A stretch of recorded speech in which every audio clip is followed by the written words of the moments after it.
Buenas tardes a todas, a todos. Gracias por su presencia en esta segunda sesión de filosofía positivista y hermenéutica y su relación con el derecho en el siglo XX. Esta sesión en particular me ha traído algunos problemas, no por el contenido, sino porque mañana y pasado mañana vamos a seguir viendo cuestiones relativas a la hermenéutica. Y entonces mi problema principal era cómo organizar las 3 sesiones, ¿no? Vamos a tener 6 horas aproximadamente, ¿no? De hermenéutica. Y entonces quería tomar la decisión de establecer un continuo, ¿no? O sea, para que no se viera como truncada o que el orden de las sesiones estuviera raro, ¿no? Y empezar hablando de una cosa y terminar hablando de otra, sobre todo en un tema tan abstracto como es la hermenéutica. Y entonces, bueno, tomé la decisión de hablar más o menos respetando el orden de las sesiones. Y eso trae una complicación adicional, que es que no sé si las 2 horas de hoy vayan a agotar el material que tengo para hablar de hermenéutica en el siglo XX.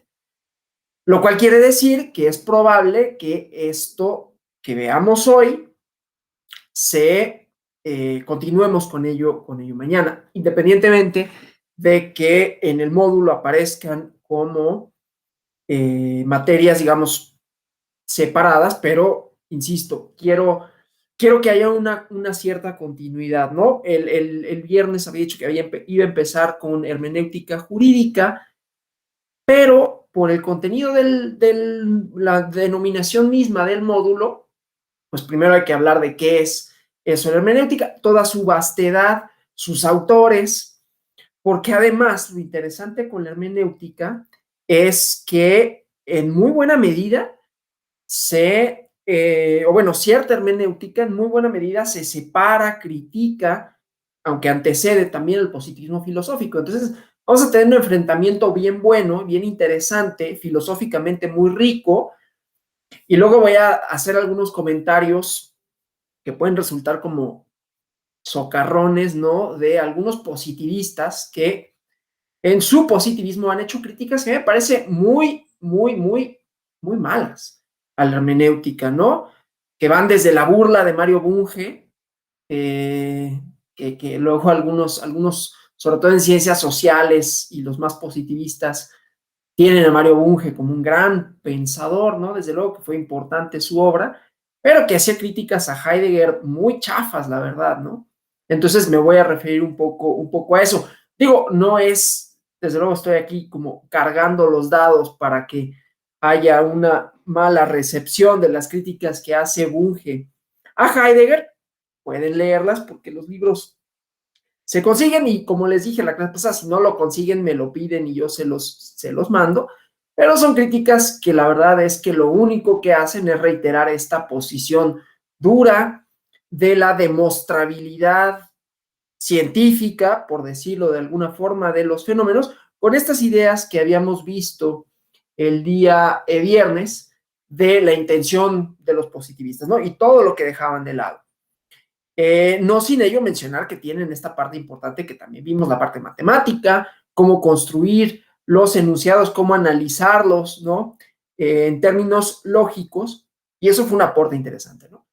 Pero creo que la hermenéutica tiene una riqueza filosófica que de pronto estas afirmaciones tan contundentes podrían suponer dos cosas, o que uno dejara de lado leer a Heidegger, lo cual sería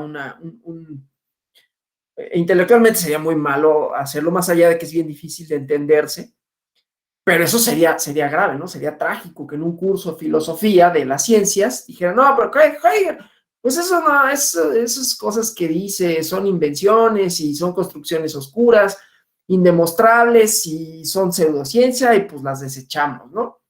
Entonces, eso tendría una consecuencia negativa y la tiene porque luego en ciencias sociales, yo tengo esa formación, por eso me atrevo a afirmarlo con esa contundencia, o en ciencias sociales sí hay quienes en las clases de metodología, no, pero es que esos filósofos no dijeron nada en concreto, es que la metafísica, ¿no? Y se nota que no tienen un demonio de idea de qué significa la metafísica, desde luego, ¿no? Y eso es un problema. Y bueno, para el derecho, pues es interesante porque igualmente había esta intención como de separarlo, como de decir, pues es que eso, todavía hubo unos que tenían más decencia, como Bernard Russell, y decía, bueno, no es que no sea un problema filosófico, lo que pasa es que no hay herramientas para responderlo con estas aproximaciones, digamos, ¿no? Eso es decente, ¿no? Pero desecharlo sí es una total, completa, absoluta indecencia, y lo han hecho y se hace, ¿no? Y entonces de pronto, pues todas las tradiciones filosóficas, desechar de un plumazo a Parménides, porque sí, es verdaderamente patético y es muy malo para las disciplinas, y se hace, ¿no? Entonces, vamos a tratar de equilibrarlo hablando de hermenéutica, ¿no? ¿Y por qué su importancia? ¿Y por qué tiene importancia para el derecho? Desde luego, desde el derecho puede decir, bueno, es importante porque la hermenéutica supone interpretar. No obstante, un positivista diría, bueno, sí, pero hay interpretaciones y la propia metodología de Bernard Russell, basados en Wittgenstein, el propio Kelsen, no estaría en contra de la interpretación. Lo que pasa es que es una interpretación lógica a partir de los textos, ¿no? Sistemática a partir de los textos y no más allá de los mismos a partir de su construcción como proposiciones lingüísticas. Esto no quiere decir que esté mal eso, ¿eh? No quiere decir, sino dejar de lado toda esa otra filosofía es lo que me parece grave, no tanto la metodología lógica, que desde luego es interesante, ¿no?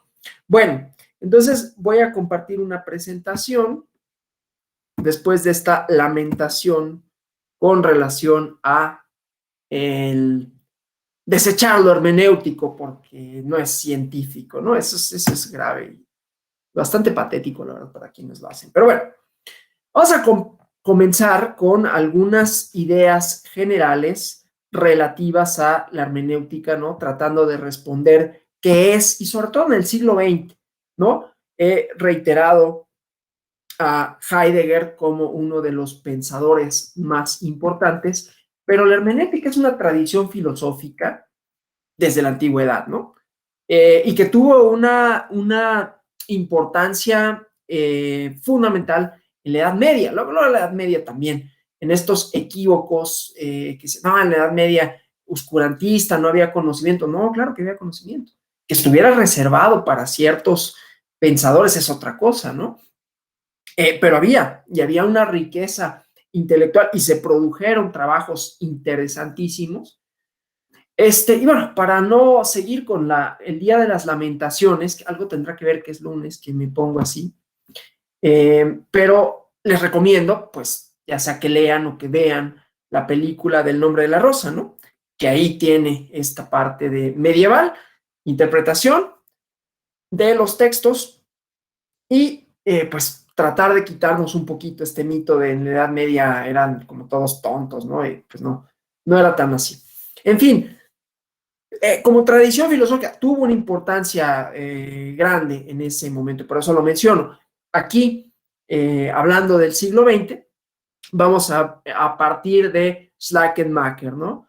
Que es alguien que define a la hermenéutica como la comprensión de textos, pero comprensión que no es evidente de inmediato, debido a que hay distancias que pueden ser lingüísticas, históricas, psicológicas, etcétera. Eso ya, a partir de esta idea, ya podemos ver que hay una diferencia importante porque la proposición del positivismo y del positivismo jurídico, del positivismo filosófico y el positivismo jurídico es los factores externos, es decir, el intérprete en este caso, el individuo, la persona que observa el fenómeno, no debe de tener y no tiene, en términos de resultado, en términos epistemológicos, no debe tener ninguna, no debe afectar, no debe afectar en ninguna medida el objeto a conocerse, ¿no? Son separados.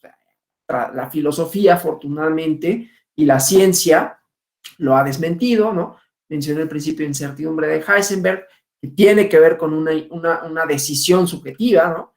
Tienes que saber o la posición o la velocidad del átomo, del electrón, perdón, porque no se pueden saber las dos al mismo tiempo. Y entonces, pues claro que incido yo cuando decido una o la otra, ¿no? Y hay mucha literatura que se ha producido al respecto. ¿no? Sobre esto se ha hablado de muchas, muchas cosas, desde diferentes betas. Sobra recomendar los libros de Stephen Hawking, ¿no? La breve historia del tiempo, o algo más rico literariamente, pues El jardín de los senderos que se bifurcan de Borges, ¿no? Todo eso, ahí hay filosofía, ahí hay proposiciones con relación a la decisión subjetiva de los individuos, ¿no? Y eso nos puede llevar a hacer cosas tan interesantes que desbordan desde luego los intereses, bueno, los intereses, los objetivos de este curso, porque los intereses pues uno los puede determinar y decir, vamos a hablar de eso, pero los objetivos pues son un poco más concretos, ¿no?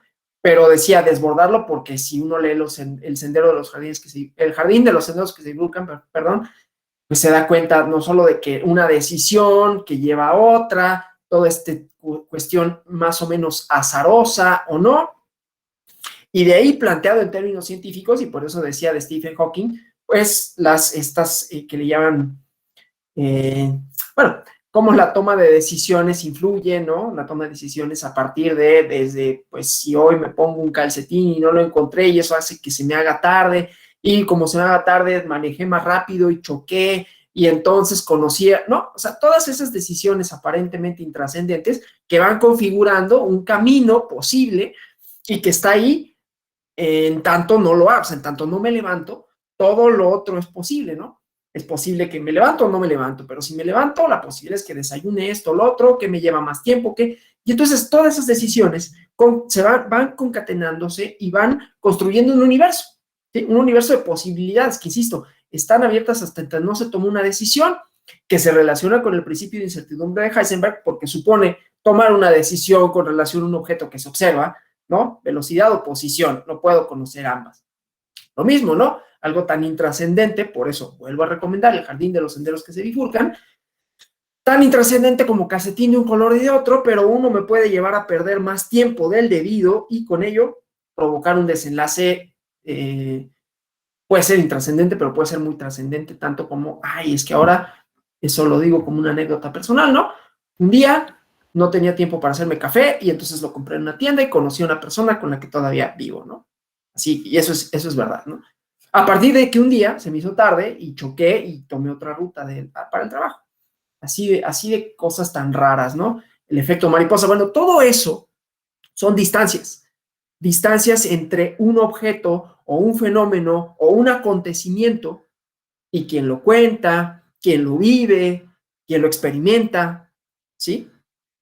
Y esa es parte de la interpretación, ¿sí? Darle sentido a algo, ¿no? Darle un sentido trascendente, ¿no? A esta concatenación de eventos, o no darle ninguno, también hay filósofos que vinieron y le pegaron, ¿no? Así a las fichas de dominó que habían colocado con una suerte racional y dijeron, no, no tiene sentido, nada tiene ningún propósito, ¿no? A los idealistas les vinieron a decir, no tiene ningún propósito y todo es así azaroso, ¿no? Nietzsche, por ejemplo, que decía esta parte, no hay ninguna racionalidad o ninguna razón específica, última, en decir que hay una moral o que hay una idea, ¿no?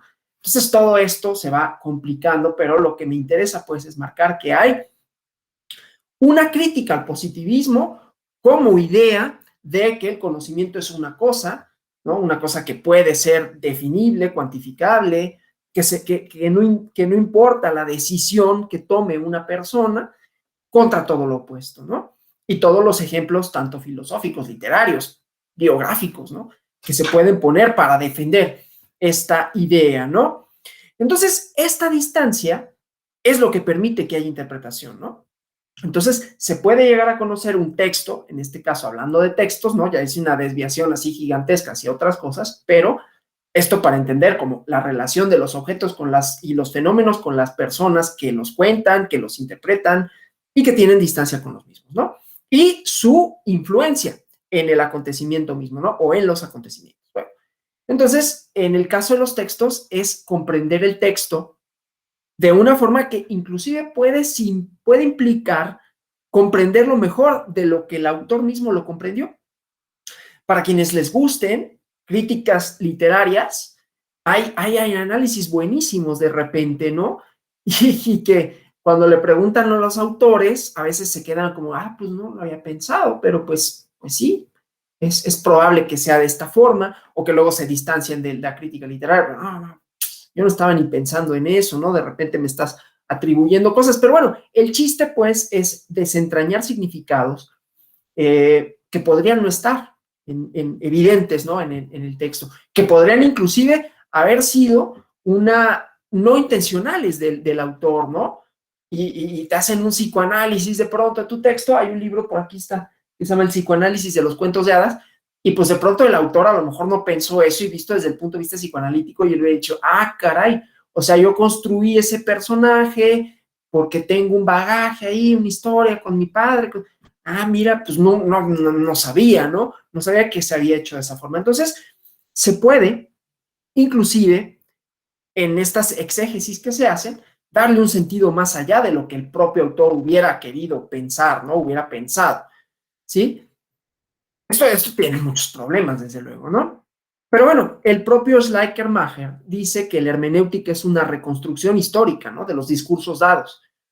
Por discursos no solo entenderemos, vamos a pensarlo en términos amplios, ¿no? En términos heideggerianos, en términos Foucaultianos, en términos de John Austin. Escojan el autor que les guste relacionado con los discursos.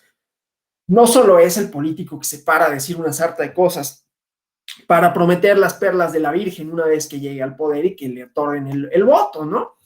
Sino discursos, toda una serie de ideas, toda una serie de representaciones, de manifestaciones lingüísticas, ideológicas, que se reproducen tanto en imágenes como en palabras, ¿no? Y de diferentes maneras, ¿no? O sea, un discurso, por ejemplo, los derechos humanos, ¿no? Y con ello no quiere decir que no importen, ¿no? Simple y sencillamente son una serie de ideas, una serie de premisas, de representaciones, en torno a un fenómeno que se reproducen de manera lingüística y de manera simbólica, ¿no? Entonces, estos discursos, de esta manera general, dentro de los cuales hay discursos jurídicos, ¿no? Hay discursos, por eso puse, por ejemplo, los derechos humanos, que no es un discurso con esta misma historicidad que tienen, que haya sido siempre el mismo, ¿no? Es cambiante, y eso es lo que hace la hermenéutica, esas interpretaciones históricas, esas precisiones, ¿no? La propia neutralidad de la ciencia, pues es un discurso, ¿no? Construye de una manera, reproduce, ¿no? En las aulas se dice, en los libros se lee, y parece como, pues claro, es que esto es lo objetivo, ¿no? Bueno, es un discurso, porque es portador de una serie de ideas reproducidas de distintas formas, insisto, verbales, simbólicas, ¿no? Imágenes, en representaciones, etc. ¿Sí? Entonces, esta importancia es reconstruir históricamente los discursos dados, ¿no? Y obviamente capta la individualidad de esos discursos como surgiendo de un fondo histórico, ¿no? De una lengua determinada en un mundo determinado. Entonces aquí ya no nada más es como esta idea de, a ver, las matemáticas siempre va a haber un resultado cierto que es igual si se toman unos ciertos parámetros, ¿no? Pero la ley de gravitación universal se cumple. Que la fuerza de gravitación sea mayor en Júpiter que la Tierra, bueno, eso también cumple porque tiene que ver una relación con la masa, ¿no? A mayor masa, mayor atracción hacia su centro. Entonces, bueno, sí, eso es lo que hace que orbiten los planetas, entonces se cumple. Pero en este caso, aquí sí lo que vemos es que no todo se cumple, y entonces igual es como volverle a pegar a las fichas de dominó que los positivistas habían establecido para darle una cierta racionalidad a ciertas cosas que era un intento de explicar, ¿no? Desde luego, pero dicen, no, espérate, es que no todo el conocimiento se reduce a la posibilidad matemática de expresarlo, ¿sí? Todo esto, de alguna u otra forma, lo pueden ver y va a estar más bonito, ¿no? Mejor dicho, en El nombre de la rosa, ¿no? Desentrañándole un poco, no es que esto sea el tema, sino que es lo que le da contenido tanto al libro como a la película. Les recomiendo más un poco el libro, aunque la película es muy buena, ¿no?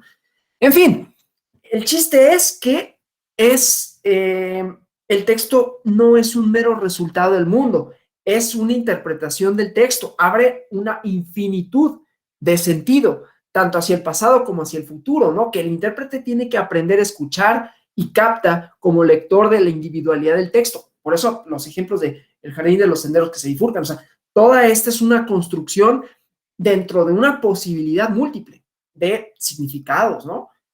Entonces, ¿aquí qué pasa? ¿Y por qué el positivismo le pone los pelos de punta? Pues porque le quita la alfombra, ¿no? La alfombra en el sentido de estoy parado en un lugar y estoy muy firme y digo, no, pues esto es así.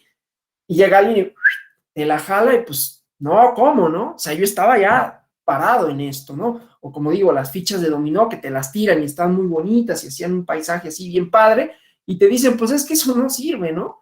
O sea, sirve para, como dirían por ahí, sin que esto sea replicar ningún tipo de discurso, hablando de discursos, ¿no? De nadie, pero sirve para lo que sirve y no sirve para lo que no sirve. O sea, puede explicar ciertas cosas, pero no explica todo. ¿Sí? Y hay otras cosas que trascienden las posibilidades de reducirlo a proposiciones lógicas que tienen un resultado cierto y que siempre es el mismo. ¿Sí? Esa es la propuesta, pues, de la hermenéutica. Desde luego, la hermenéutica es anterior en tradición, en alcances, a el positivismo. Pero el positivismo, de pronto, mucha de la tradición hermenéutica, eso es metafísico. Y no nos interesa, ¿no? O sea, los que vamos a hacer ciencia, eso no, ni nos importa. Pues no es cierto, están equivocados, ¿no? Afortunadamente, la física lo sabe, ¿no? Las ciencias sociales no lo saben porque no saben mucho tampoco de física y no les interesa mucho saberlo, salvo para citar dos que tres cositas, ¿no? En fin, entonces, esta es, la interpretación es un proceso circular, ¿no? Va de la totalidad del pasado de la que surge el texto a la individualidad del propio texto, ¿no? O sea, ahí el elemento histórico es bien, bien importante. Interpretar reconoce, pues, que hay una individualidad del texto en relación con el infinito, o sea, las posibilidades infinitas de que se lea de distinta forma. Otra recomendación literaria, hablando de las reconstrucciones históricas de los discursos, de los textos, no quiero abrumarlos mucho, ¿no? Pero estos temas quizás hasta se noten mi forma de expresarlo, para quien hayan estado en otras clases conmigo y vean que esta me emociona en particular. Otra recomendación, de Borges también, ¿no? Pierre Menard, autor del Quijote. Las posibilidades de que un texto escrito en una forma lingüística, ¿no? El castellano antiguo, o más o menos, para quien conozca el texto del Quijote, hay una versión de Alfaguara muy buena, que tiene un montón de pies de página, porque te explican hasta modos que utilizó Cervantes y que a nosotros ya no nos quedan como muy claros por qué se dice de una manera. Y entonces lo aclara bastante bien, pero bueno, entonces Borges escribe este texto, este cuento de Pierre Menard, autor del Quijote, en donde justamente lo que hace Pierre Menard es reescribirlo hoy, o sea, en nuestro tiempo, bueno, que en nuestro tiempo otra vez estas posibilidades hermenéuticas de jugar con los tiempos, bueno, uno podría decir, bueno, lo escribió en el tiempo que escribió Borges, en los años 30, los años 20 y tantos, no tengo precisada la fecha, ¿no? Pero entre los 20 y los 30, ¿no? Y entonces eso, bueno, hoy sería como un arco temporal bastante grande, porque estamos hablando de casi 100 años, ¿no? Pero bueno, en el castellano como se habla hoy, ¿no? Pero resulta que él lo escribe con el castellano antiguo. Entonces, en realidad lo que hace es una reproducción del texto de Borges, pero la lectura que le dan es, mire, qué arcaico lo dijo Cervantes, porque lo dijo de esta forma. En cambio, Pierre Menard hace una genialidad porque nuestro castellano lo reconstruye a partir del castellano antiguo, ¿no? Y en realidad está escribiendo lo mismo, pero esta interpretación que se hace de recupera un lenguaje arcaico y el otro, pues, Cervantes pues ya quedó rebasado porque pues el lenguaje de entonces, ¿no? Entonces es algo bien interesante lo que hace, como todo lo que hizo Jorge Luis Borges, ¿no? Bueno, entonces hay estas posibilidades de reinterpretar, ¿no? Y esto lo podemos llevar tantas derivas como queramos, pero entonces es un proceso circular, ¿no? Toda interpretación, porque siempre hay un tipo de distancia. Y una de las posibilidades de toda interpretación también es el malentendido, ¿no? O sea, esta posibilidad de malentender es importantísima para toda la hermenéutica después de Schleiermacher, perdón. Y tiene que ver con la universalización de esta, ¿no? A partir de dicho autor. A partir de él, tiene lugar una universalización de la hermenéutica, ¿no? Con Dietly se aplica a todo conocimiento histórico espiritual. Eso es importante, la proposición del espíritu, ¿no? que lo vamos a ver, por ejemplo, la fenomenología del espíritu en Hegel, ¿no? Hegel también detestado por Bunge, ¿no? Pobre Bunge, detestaba a todo el mundo que no compartiera su pensamiento, porque decía que no era científico, ¿no? Eso era muy triste. No hubiera querido ser alguien tan amargado como Bunge, ¿no? Argentino también, por cierto. Es chiste, ¿eh? Desde luego era una mente bastante brillante, Mario Bunge, y tiene su aportación, pero sí, de pronto sí cae muy gordo cómo empieza a descalificar así de un plumazo a siglos de filosofía, nada más porque a su bonita cabeza se le ocurre. Eso es terrible, ¿no? Sobre todo por la riqueza que tiene. Entonces, estos procesos de comprensión, de interpretación, siguen siendo los fundamentos para las ciencias sistemáticas del espíritu, ¿no? O sea, para la metafísica, pero que también tiene una pretensión científica. Ahí tenemos una colisión. Esto es algo bien importante del curso, porque hay que entender que hay una cosa denominada marcos teóricos, ¿no? Que son ideas preconcebidas, que son compromisos que tienen los investigadores con relación al objeto de estudio, con relación a cómo se aproximan al mismo, es decir, la metodología, pero sobre todo las premisas a partir de las cuales se observa un fenómeno, ¿no? O sea, la lente, ¿sí? Y en función a estos, pues se van a definir una serie de premisas, se van a definir el objeto mismo de estudio y la metodología de cómo lo voy a estudiar, ¿sí? Entonces, por eso, pues el positivismo tampoco es que sea una casualidad que tenga la herramienta matemática, ¿no?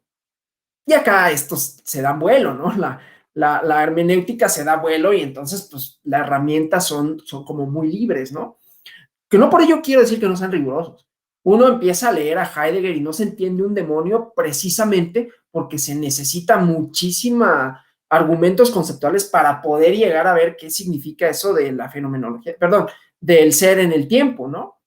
Igual que a Hegel, o sea, la dialéctica del esclavo y del amo y todas esas cosas, para llegarlas a entender, pues se necesita tener lecturas previas tanto de Hegel como de otros filósofos, empezando por Parménides, ¿no? O sea, empezando por los presocráticos. Y entonces ya se clarifica un poco, más allá de los problemas que puede suponer la propia traducción. Los alemanes además no se caracterizan por ser como muy pulcros a la hora de expresar ideas, ¿no? En fin, esto para hablar, decíamos, de el malentendido. Entonces, esta idea histórico-espiritual, ¿no? El planteamiento que decíamos de Dicklich, de las ciencias del espíritu, es que hay una importancia en la comprensión, ¿no? Que en la teoría de este filósofo pasa a un plano primordial e introduce además un giro psicológico en el modo de entender la hermenéutica, ¿no? En la universalización de la hermenéutica vemos la transformación, perdón, en el desarrollo de la hermenéutica, perdón, y su transformación vemos como un autor central, no es que le estuviera citando nada más porque sí, Heidegger, ¿no? Que habla de la comprensión, que es uno de los existenciarios del ser ahí, ahorita lo definimos, ¿no? Porque existe esta idea del ser en el mundo, ¿sí? Que está siempre acompañando a una precomprensión del mundo que se encarna en el lenguaje del que dispone el individuo, ¿no? La persona.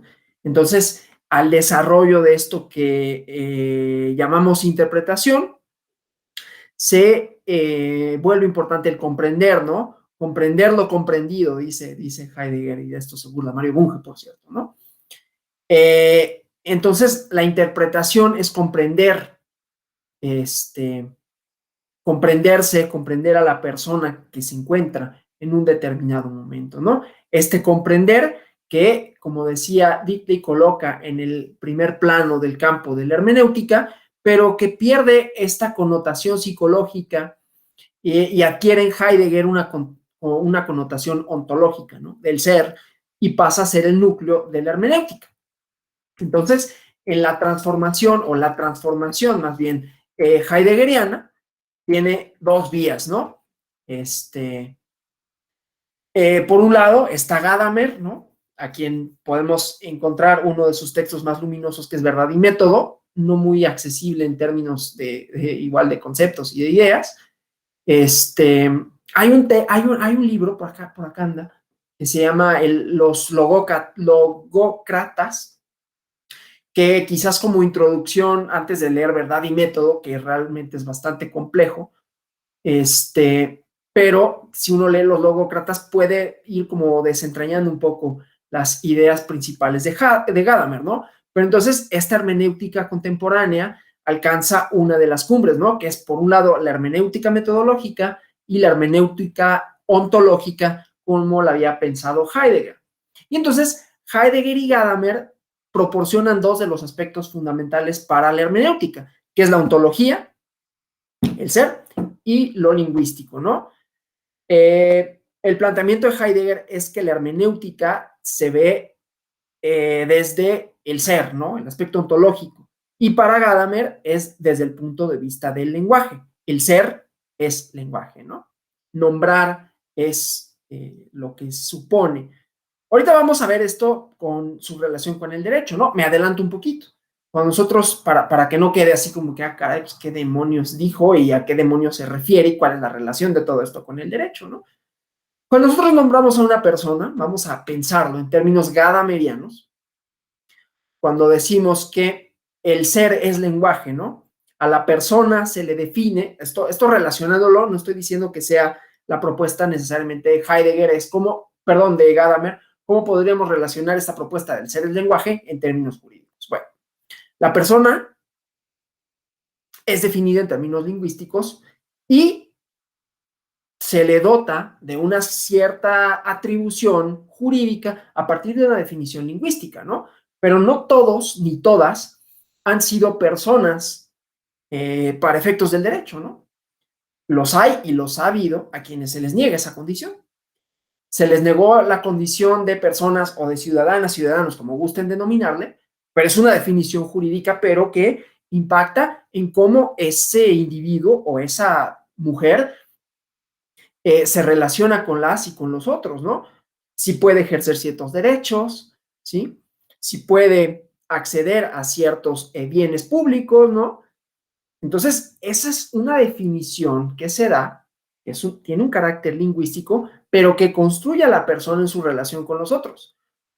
Si uno va de viaje al extranjero, uno tiene un estatus distinto. Si me veo, pues tengo las mismas propiedades físicas que cualquiera otro, ¿no? Algunas diferencias habrá que tengan relación con mis orígenes étnicos, sociales, si acaso, pero pues de ahí en fuera tengo las mismas características físicas, ¿no?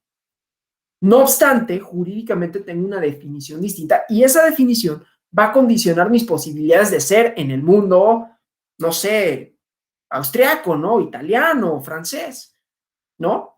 No solo por mis propias posibilidades de comunicación, no hablo francés, ¿no?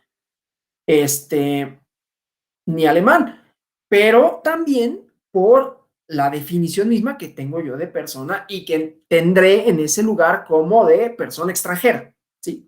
Bueno, esa es una atribución que me da el derecho, que se me reconoce de alguna forma, que condiciona las posibilidades que tengo para estar en un lugar, para comprender un lugar desde el aspecto lingüístico, ¿no? Y que construye mi mundo de una manera distinta, porque pues obviamente si vas a un lugar donde no entiendes nada, resulta muy difícil desplazarte. Bueno, ese es el otro ser, el ser ontológico, un ejemplo de cómo sería, de cómo se viviría, ¿no? Y el otro es el ser del lenguaje, cómo estamos definidos, estamos construidos de manera lingüística por el derecho, ¿no? Insisto, haciendo una traspolación de las ideas gadamerianas hacia cómo esto operaría en el derecho. Pero entonces, la transformación de la hermenéutica en hermenéutica ontológica implica que la filosofía no tiene una visión directa del ser y por eso la tarea de la hermenéutica justamente es un trabajo de lucha contra la ocultación del ser, ¿no? Todas las malas interpretaciones, pues, que diría Schleicher-Macher, ¿sí? El percibir, ¿no? La intuición es propio de la fenomenología, cede su puesto al comprender, al interpretar. La interpretación es su objetivo es desvelar el ser, ¿no? Y no es tan difícil si recordamos lo que vimos en la clase pasada, la crítica a la metafísica, ¿no? La pregunta por la sustancia, ¿qué es lo que compone la sustancia última que compone a algo? o alguien, ¿no? Y en el caso del derecho, pues la sustancia, ¿cuál sería la sustancia del derecho? Podríamos verlo en términos ontológicos del ser o del deber ser, y podríamos decir, bueno, la sustancia del derecho, ¿no? El origen o las finalidades, ¿no? Si se quiere buscar lo justo, claro, ahí sería un problema definir lo justo, por eso los positivos dicen no. Pero bueno, entonces es comprender de qué se compone en términos últimos, ¿no? O cuál es la finalidad última o cuál es la esencia de una cosa, como quiera denominársele, ¿no? Y entonces la interpretación está entendida como desvelamiento del ser, como liberación del ser, ¿no? De su desfiguración, de todos los malos entendidos, ¿no? Si fuera como un proceso como de pelar, ¿no? Como de quitarle las capas que ocultan el verdadero sentido, ¿no? Y entonces la hermenéutica así transformada por Heidegger abandona este camino del historicismo hegeliano, ¿no? Que pensaban en que hay una idea fundamental. También lo platicamos un poquito el viernes, ¿no? Hay una idea fundamental, es el idealismo alemán, ¿no? Que a partir de la cual se define la ontología, es decir, hay una dirección a la que se debe de encaminar el conocimiento, a la que se encamina la humanidad. Esa idea trasciende a la voluntad, bueno, es parte, pero forma parte de la suma de voluntades o de la idea de Estado, ¿no? O sea, el Estado tiene una finalidad esencial, una finalidad última que se puede alcanzar, ¿no? Y tiene un continuo histórico. A pesar de no ser positivista, ¿no?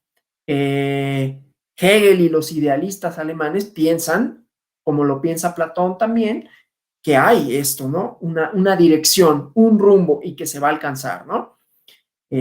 O más o menos se puede alcanzar en esta idea de la dialéctica como una contraposición, pero que me lleva al progreso, ¿no? Una contraposición de ideas, un análisis de una proposición, pero que me lleva a la transformación y esa transformación entendida como algo mejor, ¿sí? Por eso cuando hablan de Marx y dicen que se basó en Hegel para la idea de la dialéctica, sí, pero Marx le dio la vuelta, ¿no? Y decía, bueno, no es para transformar, en realidad es para que la sociedad capitalista sí se va transformando, pero termina por autodestruirse, ¿no? Un resumen así como muy, muy chiquitito de la dialéctica marxista. Pero bueno, estas proposiciones, entonces, aquí la idea es que no hay sustancia histórica, ¿no?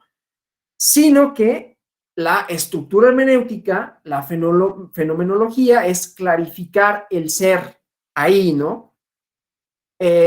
Iniciando con una hermenéutica de la facticidad. Entonces, el ser ahí, la existencia, no es originariamente una autoconciencia, ¿no?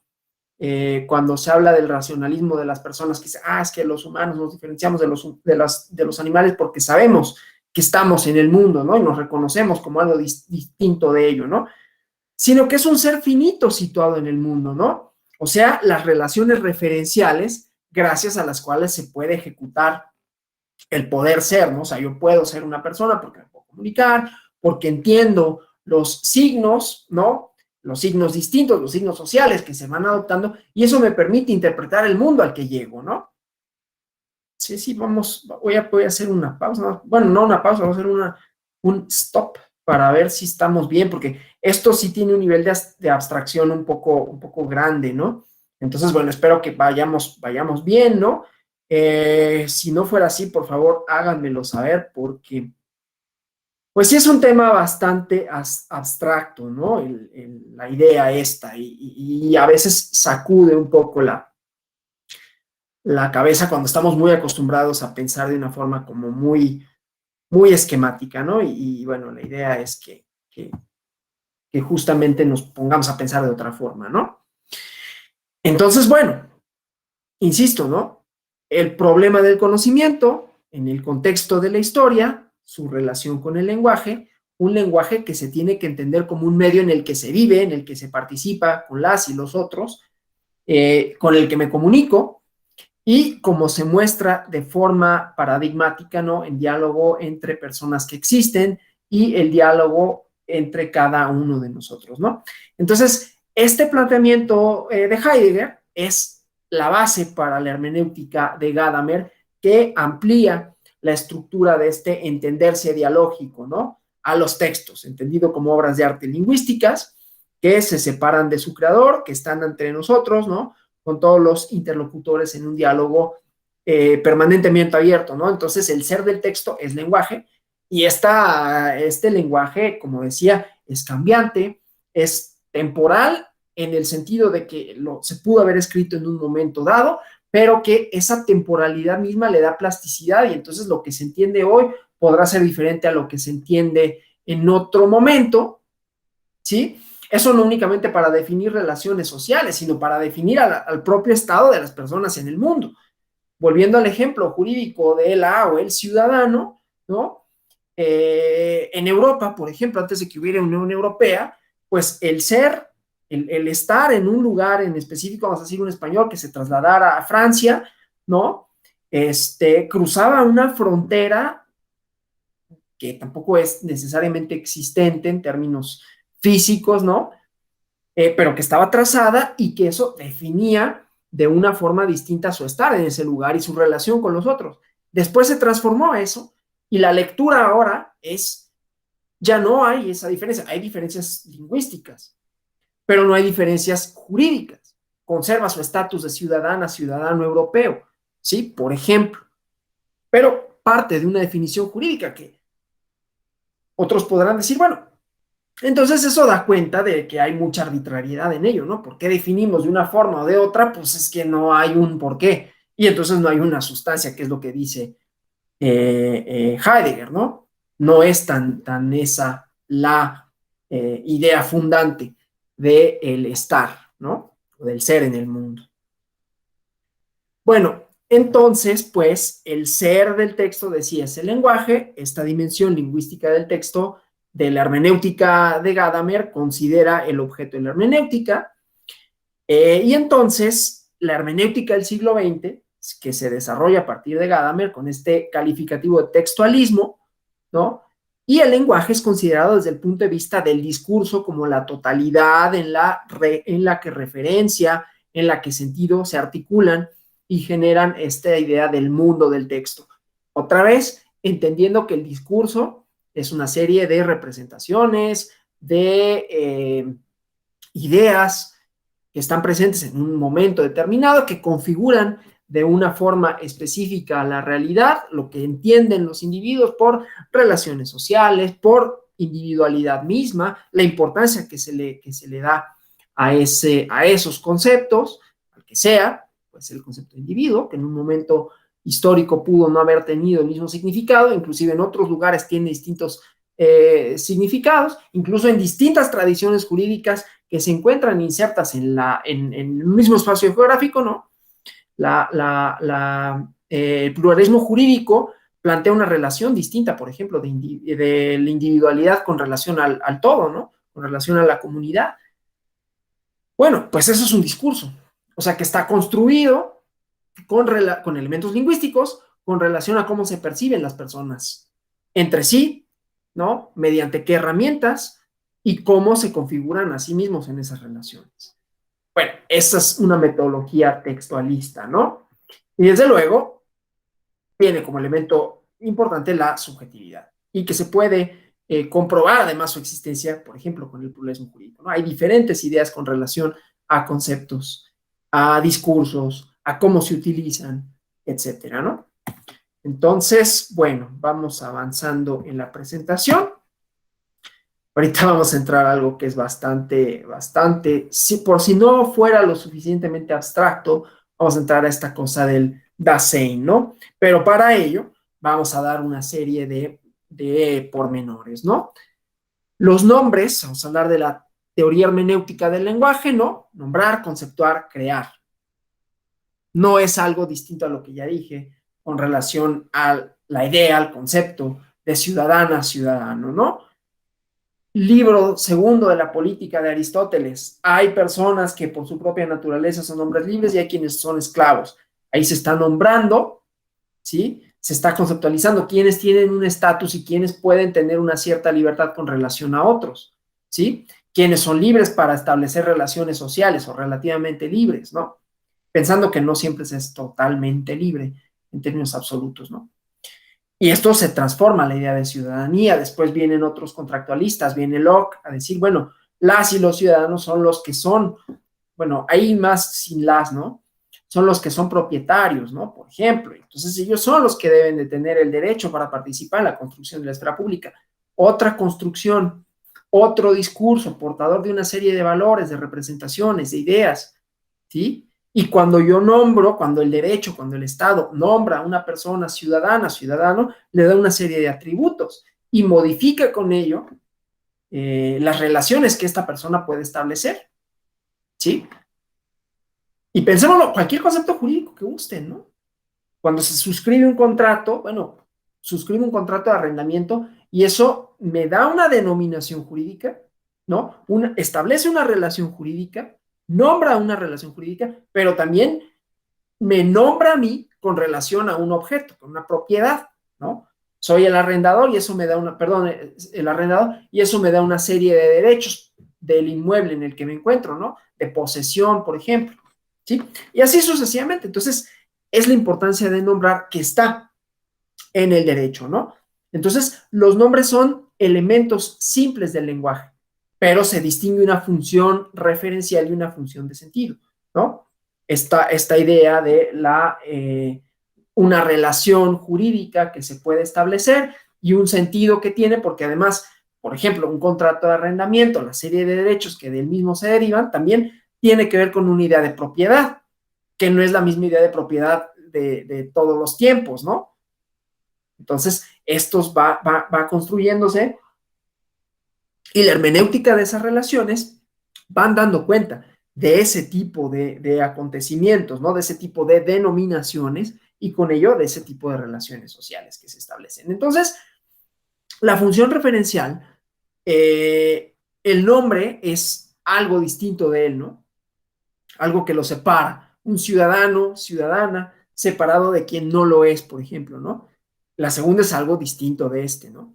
Entonces, el acto de nombrar es un acto que le llaman poético, porque el que nombra no solo se refiere a algo en el mundo, sino que da un sentido de ese algo, ¿no? Cuando se nombra, no solo estoy señalando unas propiedades, características, sino relaciones. Estoy nombrando una taza y eso hace relación a una forma de tomar las bebidas o ciertas bebidas, ¿no? Una forma de convivir, ¿sí? O una forma de entender cómo se sujeta, cómo se toma, y otros que tomaban en cuencos, y eso da cuenta de un proceso de civilización, digamos, ¿no? Entonces, esto es importante porque el nombrar establece relaciones, ¿no? Insisto, pueden ser relaciones jurídicas. Nombrar marido y mujer a una persona establece relaciones para con ellos, pero también con la demás gente, ¿no? Entonces, esa es la parte importante del acto de nombrar. Y situamos aquel o aquello que nombramos dentro de un contexto de significado. No es lo mismo, aunque haya no es diputada. Hoy leí algo muy. No quiero decir que haya sido extraño, no me extrañó, pero sí me llamó mucho la atención porque una funcionaria, era mujer, de un lugar del que no daré una referencia geográfica específica, dijo que en esa entidad no eran permitidas las adopciones homoparentales. Yo no sé si los secretarios de gobierno o el puesto que haya tenido, porque no sé si era ese o no, tengan la facultad para decir qué relaciones jurídicas se pueden establecer o no, y que ella pueda de un plumazo prohibir una forma de entender el concepto de familia. Pero lo importante es que el acto de nombrar en los nombres propios, el nombre, las relaciones, hacen referencia a una forma, a un contexto histórico específico. Me brincó esa declaración porque en estos tiempos, como yo me formé con mi ontología subjetiva, a mí eso me parece, vaya, eso ni siquiera es una pregunta. En mis definiciones, en mis ideas, en mis discursos que no son vamos, están atados a otros discursos, no soy yo nada más, pero yo estoy en el lugar de una forma distinta a como la entendía esta persona, ¿no? Que tampoco me extrañó porque yo conozco bien ese lugar y viví ahí algún tiempo y sé cómo se piensa ahí. Y entonces me pareció bárbaro, ¿no? Que primero, no sé si tengas la atribución para nombrar qué puedes y qué no puedes hacer, pero estás haciendo referencia a un concepto de familia que pues ya se está transformado, ¿no? Y suena, pues la verdad es que suena arcaico, ¿no? Suena viejo, suena, pues, que no te estás adaptando muy bien a ciertos cambios sociales que te están rebasando, ¿no? Claro, eso no quiere decir que sean cambios tersos, ¿no? Y que no haya posiciones como esa que se puedan enfrentar a las ideas de familia, que no está sujeto a debate aquí, no es una clase para debatir si está bien o está mal, simple y sencillamente estoy hablando del acto de nombrar y que se nombra dentro de un contexto de significado. ¿Qué significa la familia? No hay una definición. No hay una definición. Depende del momento en el que se encuentre uno. Claro, hace 200 años, pues sí había una definición, pero ahorita, afortunadamente, me parece a mí, la definición es completamente distinta, ¿no? De tal forma que yo no puedo, aunque sea secretaria de gobierno del estado de quien sea, decir que no se pueden las adopciones homoparentales. Pues sí, tú podrás decir lo que sea, yo voy a tramitar un amparo y vas a ver cómo sí se puede, porque el concepto de familia, en el contexto de significado que tenemos, es otro, aunque no te guste, lo siento mucho, ¿no? Bueno, esa es la tarea hermenéutica, justamente, ¿no? No únicamente como las definiciones eh, fijas, ¿no? De, no, bueno, es que, porque luego lo hacen, insisto, no es para generar polémica, es para poner un ejemplo, pero es un ejemplo muy concreto. No, es que la definición de la familia atiende a, y se van hasta bueno, no, ni siquiera sé si era lo primero, pero la primera definición de familia era religiosa. Bueno, pues sí, pero ya es secular. Y si ya el contexto de significado ha cambiado, si se ha secularizado, entonces quiere decir que también puede cambiar las relaciones sociales que se crean y que se nombran, ¿sí? Entonces, por ejemplo, el nombrar bíblico, ¿no?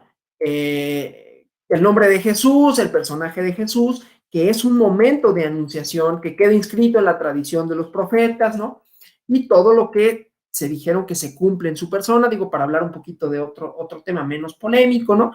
Y entonces a este primer nombre se le van integrando otros nombres que van revelando la identidad del mismo. Entonces, los nombres van diciéndonos cómo es la realidad o la identidad de aquello que nombran.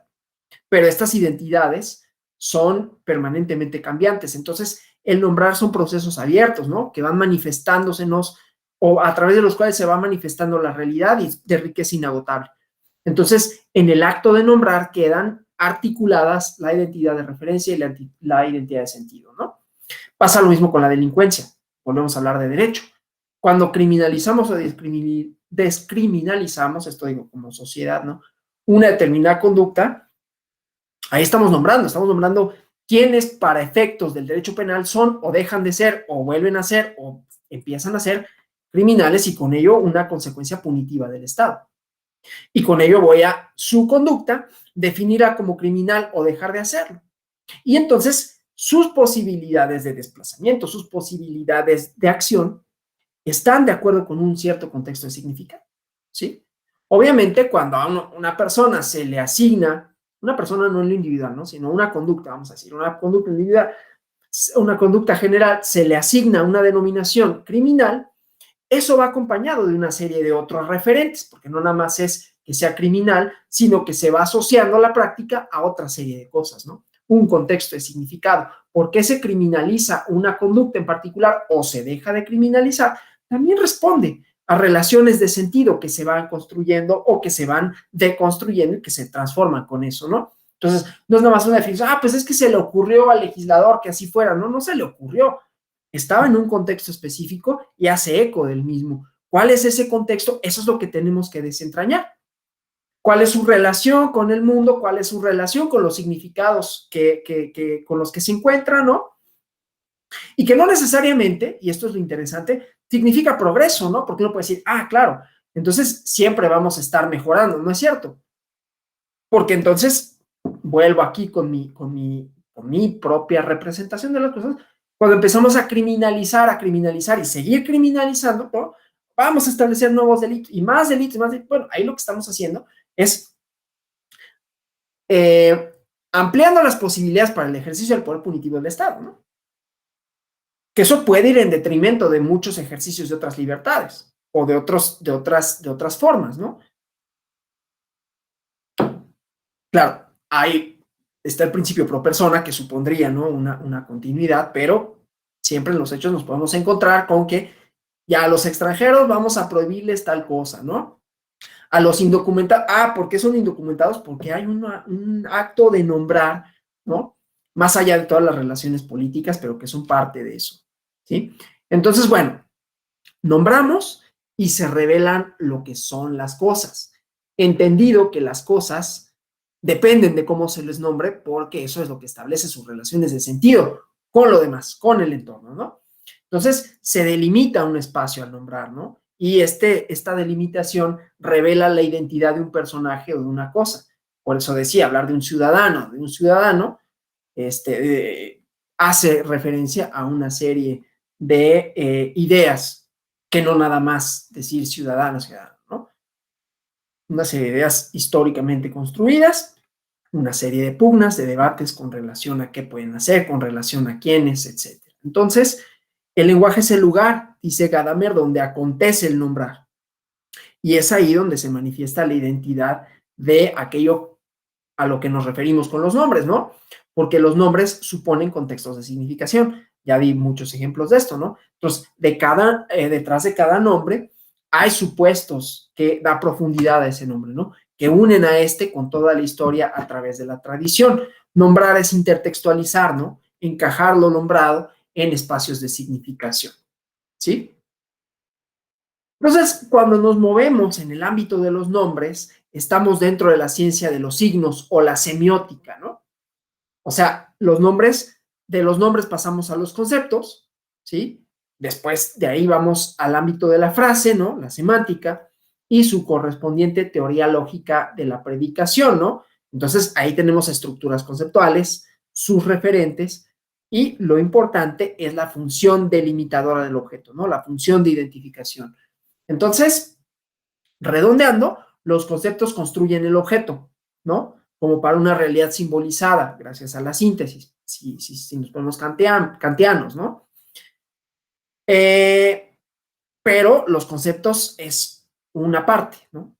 Un primer nivel de nombrar que después se convierte en conceptualizar, ¿no? Después, un tercer nivel, que en principio se puede denominar crear, ¿no? Y que tiene como resultado la producción del discurso como una totalidad, ¿no? Es decir, otra vez, las ideas que se asocian a momentos, a prácticas, representaciones, ¿sí? Discursos sobre los ciudadanos, ¿no?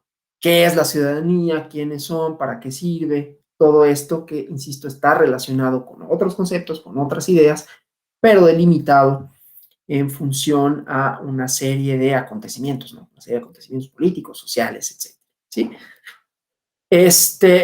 Como vemos, esto tiene mucho más riqueza, ¿no? Que solo definir relaciones lógicas. Bueno, creo yo. Entonces, este tercer nivel, déjenme avanzar en la presentación. Este tercer nivel, aquí, vamos todavía bien, ¿no? No, es que ya estaba yo en otra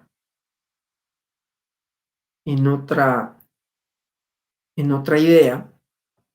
Entonces vamos a detenernos un poquito en la presentación, nada más para que veamos estas cosas, ¿no? Esto que decíamos, ¿no? La pregunta del Dasein por el ser, ¿no? Carecía de sentido según el positivismo. Y la propuesta la pregunta por el ser es retomar esta idea de lo que se encuentra, lo que vemos, ¿no? Pero que esto que vemos son representaciones que tienen que ver con relaciones relativas, valga la redundancia, a las personas, ¿no? Cómo observamos el mundo, cómo nos desplazamos en él, cómo nos relacionamos con estas cosas. Entonces, tenemos por un lado objetos concretos, ponía de ejemplo la taza, pero aquí en la presentación vemos el sol, ¿no? Hay un discurso científico con relación a esto. Discurso no es mentira, ¿eh? O sea, discurso no es igual eh, a inventos, ¿no? Tiene que ver con representaciones. Estas representaciones se van refinando. Al sol se le ha dado históricamente distintas denominaciones, ha sido fundamento para religiones inclusive, el dador de vida, ¿no? Que hace posible que exista. Y luego pues hay definiciones ya más científicas que hablan de sus características físicas, pero que decía, ya había una experiencia con relación al sol, ya se sabía que había una cosa ahí, aunque no se pudiera definir, ni la distancia con la que llegan los rayos, ni sus dimensiones, ni sus características, pero había ahí una cosa que era un dador de vida y eso era propio de la experiencia, ¿no? Entonces, este mundo en el que nos movemos, la experiencia nos sirve para irlo descifrando, ¿no? Y luego, bueno, lo vamos descifrando y lo vamos nombrando, ¿sí? Y vamos estableciendo con ello relaciones de tipo social, ¿no? Esto que decíamos de la lingüicidad, la importancia de lo nombrar, diferentes entre Heidegger y Gadamer, y la teoría hermenéutica del lenguaje, que es en lo que estábamos antes de pasar a lo siguiente, ¿no? Esta importancia de los nombres como elementos lingüísticos, ¿no? Y las funciones que tienen. Entonces, la importancia de nombrar, lo que ya habíamos hablado, los contextos de significación, ¿no? No nombramos en el vacío, nombramos con relación a otras cosas, con relación a otros discursos, y esos discursos nos permitirán entender el nombre de algo. Puse el ejemplo de la familia, ¿no? No tiene el mismo significado de hace 200 años, aunque a la señora funcionaria de otro estado no le guste, ¿no? Y prohíba las adopciones homoparentales. De los nombres pasamos a los conceptos, ¿no? Entonces, la frase, lo que decíamos, ¿no? La semántica. Y entonces, vamos a pasar a este autor muy interesante, que es Ricoeur, ¿no? El discernir el discurso en la obra, ¿no? Esto nomás para redondear un poco el texto, como lo presenta Gadamer, ¿no?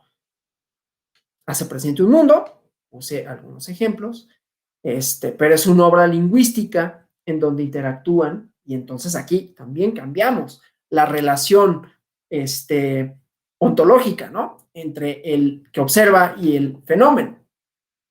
Importante para efectos de la epistemología que plantea la hermenéutica, ¿no?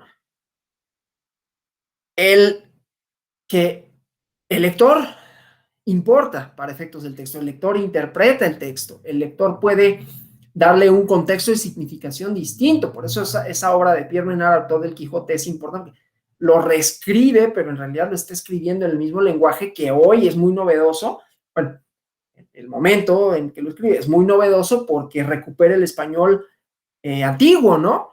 Y cuando se lee en el español antiguo, Cervantes, pues está utilizando el idioma de su época. Pero mira cómo lo rescata, ¿no?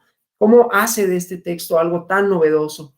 Entonces, esa idea de la interacción, esa idea de la subjetividad, que es importante, ¿no? Y porque la subjetividad no nada más en términos de que, pues entonces, si cada quien tiene una interpretación cualquiera, pues entonces nada es cierto, ¿no? Y no podemos aspirar al conocimiento. En realidad, lo que importa, aunque importa la experiencia subjetiva, es cómo esa experiencia subjetiva se relaciona con el entorno, de los otros significados, de los otros textos, de los otros, ¿no?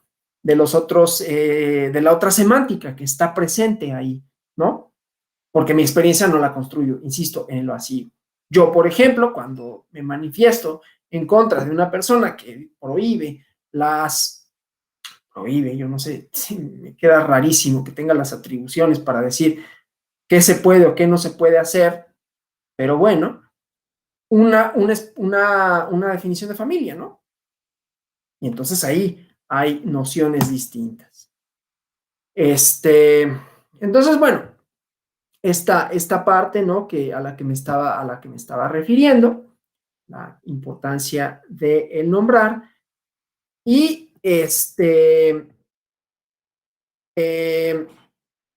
la idea gadameriana, esta noción gadameriana del texto, la hermenéutica, que la entiende como una ciencia del discurso, ¿no? Como obra, ¿no?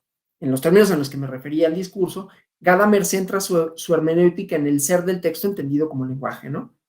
que puede ser interpretado como máscara que oculta una energética, ¿no? Según los maestros de la sospecha, ¿no? Nietzsche y Freud, o como símbolo en el que se hace presente un mundo, que es lo que, es lo que propone Gadamer, ¿no? O sea, en una simbolización, piensen ustedes en el símbolo que gusten, ¿no? No únicamente lo que entendemos ordinariamente como símbolo, ¿no? Sino es que iba a poner un ejemplo, pero mejor no, una representación de algo, ¿no? No nada más un eslogan de una marca, que puede ser un símbolo de muchas cosas, ¿no? O sea, el símbolo de Coca-Cola. Bueno, puede significar muchas cosas, puede significar el refresco, pero puede significar la importancia cultural que tuvo, que ha tenido, que tiene en los Estados Unidos, el sistema capitalista, se pueden atribuir una serie de cosas con relación al entorno, ¿no? Entonces, bueno, esa idea de los discursos, y entonces Gadamer entiende el texto como un lenguaje que hace presente un mundo, ¿sí? Si recogemos eso de Coca-Cola, bueno, hace presente el mundo de él, no es una manifestación política, ¿no? Es simplemente porque se tiene como un símbolo que representa a una serie de cosas, ¿no? No nada más al refresco. El refresco, la importancia cultural de un determinado país, ¿no? Una serie de prácticas, un sistema de producción, ¿sí? Que bien se puede entender la Coca-Cola. Yo recuerdo a gente, no de mi generación, más grandes, ¿no? Mis papás que decían, son las aguas negras del imperialismo yanqui, ¿no? Entonces ahí hay toda una construcción de significado, pero bueno, entonces hay una simbolización, ¿sí? Hay una idea y que hace presente a un mundo, ¿no? A un medio de una forma de producción, a una serie de relaciones sociales, en donde desde luego está ahí el derecho, ¿no? Como legitimador un poco, ¿no? De ciertas relaciones de propiedad, de relaciones laborales, de relaciones con el medio ambiente, ¿no? Que además ahorita se están cuestionando, desde luego todas esas, ¿no? Entonces el texto, de acuerdo con Gadamer, en esta noción gadameriana, se puede considerar como desde el punto de vista de la conciencia y desde el lenguaje, ¿no?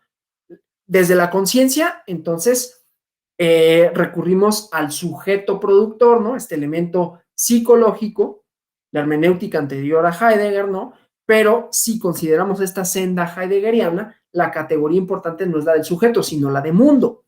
El texto es una obra lingüística en donde interactúan sujetos, el que se constituye como autor y el lector, ¿no? Y estos dos sujetos se relacionan entre sí, se encuentran en el mundo que el texto crea y que puede ser habitado por el lector. Entonces, el mundo del texto es el ámbito en que se encuentran el autor y el lector y el que mantiene y en donde tiene lugar la experiencia viva de la lectura, ¿no? Entendida, otra vez, no hay una sola lectura posible de los textos, dependen de los momentos en que se hagan, ni de los conceptos tampoco, ¿no? Entonces, el mundo en el que el autor y el lector se encuentran es creado por el lenguaje, ¿no? Ya sea su aparición en el texto como obra escrita, ¿no? Pero el lenguaje, dice Gadamer, solo tiene su verdadera existencia en el hecho de que en él se representa el mundo, ¿sí?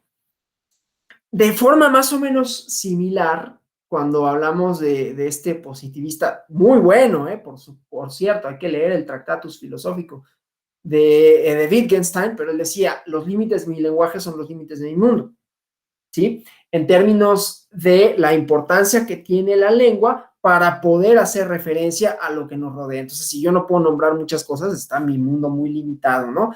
Porque no entiendo qué es eso, ¿no? No sé qué es esa cosa llamada lo que sea. Y entonces eso me impone un límite cognoscitivo, ¿no? O sea, no puedo conocer aquello que no puedo nombrar, ¿sí? Bueno, y aquí esta noción también implica que ahí hay una representación del mundo. El lenguaje representa al mundo. Y claro, no hay otra forma para nosotros de representar el mundo que no sea lingüística, ¿no? Aún si se representa matemáticamente, es un lenguaje. Aún si se representa una emoción con la música, estamos estableciendo el lenguaje. Hay una relación de comunicación, ¿sí? Entonces el mundo está contenido ahí, ¿no? No es que el mundo sea lingüístico, pero su representación lo es, ¿sí? Por eso decía, esto que nombramos, pues si yo lo nombrara de otra forma, no pierde sus propiedades físicas, ¿no?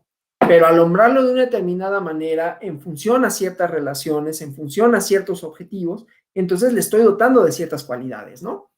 Hay una película que lo explica, no así, es una comedia, ¿no? Pero que tiene sentido en términos de un objeto sacado del contexto natural que uno le otorga, hablando de la Coca-Cola, y que tiene una representación distinta para quienes tienen una idea distinta al mundo. Se llama Los dioses deben de estar locos. Y cuenta es una comedia, decía, ¿no? Pero hay una tribu, si existe la tribu, o existió en Australia, me parece, los Tutsis, y de repente unas personas que están haciendo una investigación, no, creo que es en Sudáfrica, no recuerdo bien, pero bueno, puede ser Australia o Sudáfrica, disculpen, porque no sé si sean aborígenes, creo que no, creo que sí es Sudáfrica. El chiste, pues, es que hay unos antropólogos que están haciendo una investigación y están en un helicóptero y se les cae una botella de Coca-Cola, ¿no? Una botella de Coca-Cola que para nosotros representa una serie de cosas, ¿no? Puede ser tan banal como representa algo que cuando tengo sed lo bebo y ya, o tiene otras representaciones, en fin, pero cae del cielo para los tutsis, ¿no? Que pues no conocían los helicópteros, ¿no? Está una tribu aislada, conservan sus tradiciones o conservaban y tienen su propio lenguaje, tienen su propia forma de construir el mundo y su ser en el mundo y su estar en el mundo. Y entonces les cae del cielo una botella. ¿Qué es esto? No? No, pues esto es el símbolo del poder, porque el que la tenga tiene poder, ¿no? Y entonces empiezan a pelear porque pues cayó del cielo, lo mandó a los dioses, ¿no? Para establecer el poder, ¿sí? Y entonces obviamente pues eso genera conflictos, porque pues, todo el mundo quiere tener la botella de Coca-Cola. Y ahí se desarrolla la trama. Entonces, esto es importante porque, decíamos, ¿no? Se representa el mundo en el lenguaje. Y el lenguaje no es solamente las palabras que articulamos. Las palabras nos sirven para definir, pero definimos, entre otras cosas, símbolos, y los símbolos representan cosas, ¿no? La corona representaba, bueno, representa para algunos lugares, representa algo, ¿no? La banda presidencial representa algo para nosotros, es una representación, es una estela. El dinero representa algo. No existe, no existe, es un papel. Ah, tiene ahí una serie de rituales y que si le ponen un sello, pero es papel. Y le damos esos otros significados para hacer una representación. Y claro, el dinero también representa una serie de formas de intercambio, trabajo. Todo eso se contiene ahí. Por eso es que los conceptos, las ideas, están inmersos en esas relaciones, ¿no? Entonces, en la hermenéutica de Gadamer, el lenguaje se constituye como un centro a partir del cual tiene lugar nuestra experiencia hermenéutica en el mundo, ¿sí? Podemos poner todos los ejemplos que gusten de todos los conceptos de todos, y de cómo todos forman una relación que se expresa lingüísticamente, pero que también es simbólica, ¿no? Los libros, que pueden representar muchas cosas. En fin, nosotros pensamos pues desde el lenguaje como centro. Y entonces desde dicho centro experimentamos nuestra finitud histórica, ¿sí? Pero la experimentamos como perteneciente a una totalidad de sentido que nunca puede ser dicha completamente, ¿no? O sea, el expresar humano es finito, todo hablar humano es finito, en el sentido que hay una infinitud de sentido por desplegar e interpretar. O sea, yo puedo dar una declaración, yo no, pero alguien pudo haber escrito una obra, como decíamos, en un momento, y se le van dando otros significados. Va transformándose, inclusive lingüísticamente, ¿no? Los que lo traducen, las obras en el Quijote, pues siempre será el Quijote, para que nos lo leamos en español, pero que nos lean en el inglés, muy probablemente, no es una premisa mía, por cierto, hay un texto de Juan Villoro que lo expone, pues se va transformando. O sea, el Quijote se traduce hoy al francés y seguramente los elementos de traducción serán distintos y por lo tanto la obra será distinta, ¿no? Que la traducción del francés de hace 200 años, ¿sí? Entonces, bueno, esto porque es una creación del mundo importante, porque la interpretación del texto, las posibilidades de los mismos son infinitas, ¿no? Y pasa con el derecho. Volvemos a la idea de ciudadana, ciudadano, ¿no? Tan fácil como que esto de decir ciudadana, ciudadano, suscita mucho debate, ¿no? Innecesario, a mí me parece que no tendría por qué, pero lo suscita. Porque hay unas nuevas definiciones, hay una nueva interpretación de cómo se debe de abarcar la idea de la ciudadanía y que no debe de ser restringida por el idioma, que también se le atribuyen una serie de intenciones políticas, y entonces hay que reconstruir y deconstruir eso mismo, que es lo que lo funda, que es el idioma, ¿no? Entonces, bueno, esta pertenencia, ¿no? Del ser infinito, ¿no? Del lector a una totalidad que siempre está abierta, ¿no? De sentido, constituye lo que la metafísica, palabrita, ¿no? Todo lo que el positivismo decía no debe de importarse, pero la metafísica lo llama una relación trascendental entre el ser y la verdad, ¿no? Que es algo que ya Aristóteles tenía en metafísica, ¿no?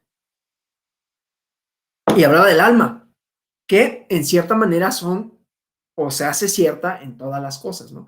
Eso mismo ocurre con el lenguaje, en donde está inmerso el sujeto, y su relación con él no es una relación de apropiación, sino de pertenencia, ¿no? Sujeto, el lector, insisto, lector no nada más de textos así, de libros, ¿no? Sino lector de la realidad, que interactúa con símbolos y lenguaje, pertenecen recíprocamente a esta relación primaria de pertenencia, ¿no? Mantienen una dialéctica siempre abierta en ese sentido de construir distintas cosas, ¿no? Entonces, estas relaciones de pertenencia, originaria y no derivada, ¿no? No es un producto de, no es un subproducto de, sino es lo que la funda. Y la hermenéutica gadameriana lo expone por conceptos de tradición, conciencia histórica e historia de los efectos. Entonces, déjenme ver sí, voy a ver cómo vamos con la presentación, ¿no? La pretensión de Gadamer, en el punto de partida de la filosofía, es la universalidad de la experiencia hermenéutica, ¿no? Y que tiene que ser accesible desde cualquier punto de vista si se pretende que sea una experiencia universal. Yo tendría mis cosas que decir respecto a esa pretensión de universalidad, ¿no? Por ejemplo, de la película, pues, esto universal, pues universal para quién, ¿no? Para las sociedades occidentales, y eso pues es una reducción tremenda, ¿no? Entonces, bueno, más allá de eso, lo que sí podemos decir es que la experiencia hermenéutica no es que esté predeterminada, sino que para todas, para todos nos constituye en relación con lo que nombramos, más allá de que eso que nombramos pueda cambiar de significado. Inclusive, una cosa con un significado compartido por unas ciertas personas puede tenerlo distinto para otras, ¿no? El ejemplo de la Coca-Cola, pero sucede para otras cosas, ¿no? Entonces, bueno, la teoría hermenéutica de Gadamer, y que de hecho me parece muy fecunda por estas ideas de las relaciones y de la cuestión lingüística, en su aplicación tiene sus polémicas, ¿no? Los métodos de los problemas epistemológicos para comprender, para explicar, ¿no? Y la expulsión epistemológica del tema hermenéutico de la aplicación, ¿no? En tanto las tradiciones filológica, jurídica, teológica, que forman parte de la idea del entender, ¿no? Y entonces la comprensión de cualquier texto fuera de la ley, perdón, fuera la ley, fuera un mensaje, no se podía reducir a su comprensión, a su explicación, sino que necesitaba referirse a la aplicación, ¿no? Ya fuera técnica o práctica. Entonces, en el proceso lingüístico, ¿no? De comunicación, la categoría de la aplicación es fundamental para la hermenéutica, igual que la explicación y la comprensión, ¿no? Y entonces el lector del texto aplica el mundo del texto en el presente de su lectura, ¿no? Cuando lo leo, y de ello resulta una experiencia viva que transforma al lector, ¿no? Resignifica inclusive su relación con el mundo. Entonces, el planteamiento de la comprensión lo traslada a Gadamer a la comprensión de textos, ¿no? Es una traslación que hace porque el lenguaje lleva consigo, como ya dijimos, una concepción del mundo, pero no solo una concepción del mundo, sino formas, estructuras que adquieren consistencia más allá de nuestra existencia, ¿no? Esto que decíamos, los contextos de significado, ¿no? Y que tienen garantizada una resurrección, ¿no? Que procura el lector que ha sido afectado por estas cosas. Entonces, el nombre es el lugar en que se conservan las cosas efímeras, ¿no? Pero se conservan como fenómenos de sentido y estos se hacen presentes en el lenguaje. Entonces, la hermenéutica de Gadamer tiene en la palabra no la expresión del espíritu, sino la simbolización de la cosa y con ello una interpretación de la realidad, ¿no? En todos los términos en los que ya nos referimos. Bueno, ahora vamos a algunos de los pensadores que fueron influenciados por Gadamer, ¿no? Desde luego podríamos detenernos en Derrida, nada más que Derrida tiene cosas bien interesantes, pero habla mucho de estas cosas de construcción y bueno, eh, una cosa ahí con los franceses que los postestructuralistas que es un poco extraña, ¿no? Entonces me voy a brincarme a Derrida para hablar de Ricoeur. Ricoeur incorpora esta filosofía del lenguaje a un sistema filosófico. Para ello hay una conferencia que también se encuentra en internet, en PDF. Es un poco rara, la verdad, de entenderse, pero que se llama Del existencialismo a la filosofía del lenguaje. Dice ahí, el tipo de hermenéutica que prefiero, hablando él en primera persona, es una conferencia, comienza con el reconocimiento del significado objetivo del texto como distinto a la intención subjetiva de los autores. ¿Sí? Entonces, hay un significado que es independiente de quienes hayan escrito el texto, ¿no? Este significado objetivo no es algo que esté escondido en el texto, sino que es un requerimiento que se dirige al lector. Entonces, la interpretación es, ay, prende, me está pidiendo aquí una contraseña para continuar conectado. Ya, déjenme ver.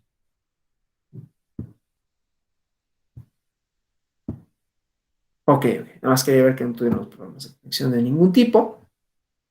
Entonces decía, pues, esta idea de Ricoeur, en donde el significado objetivo y la interpretación es un tipo de obediencia a este mandato que brota del texto. Hay una hermenéutica que se basa en la intersubjetividad y que está presente en la escritura-lectura, ¿no? En esta relación.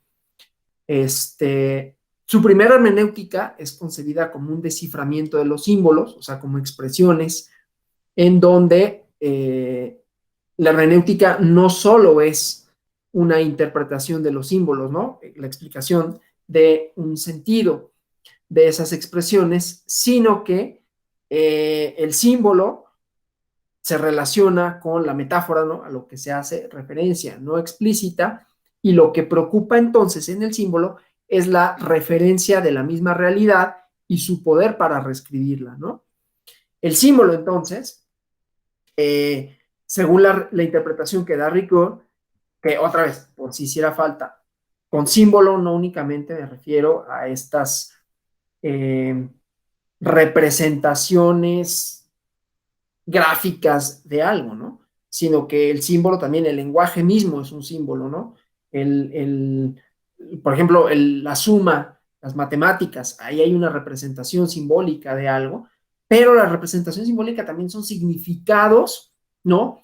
Que se le atribuyen a un objeto, a una serie de relaciones. Por ejemplo, el símbolo por excelencia o una forma de representación simbólica por excelencia es el dinero.